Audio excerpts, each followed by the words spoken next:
तो hello friends, आज मैं आपके सामने एक बहुत ही इंटरेस्टिंग जो है वो कंसेप्ट लेके आया हूँ।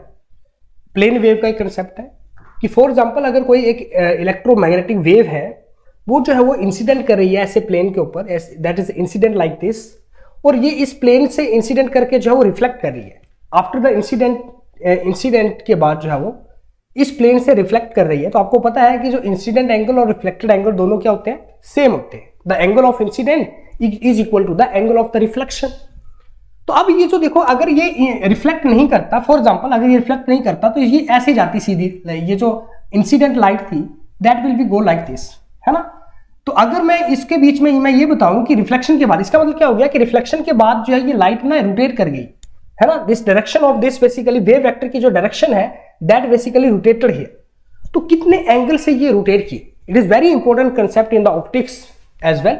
तो जैसे ही ये रोटेशन एंगल मुझे निकाला, तो देखो अगर ये ऐसे रोटेट नहीं करती, ऐसे सीधे जाती, रोटेट करने के बाद देखो ये angle I is equal to I होना चाहिए, क्योंकि ये क्या है, angle of incidence, this is the angle of reflection. तो ये एंगल आई है तो ये एंगल भी आई होगा, है ना, मैथमेटिक्स से आपको पता है। तो ये टोटल जो है क्या है 180 है, तो आई प्लस आई क्या है 2i, so this angle is pi minus 2i।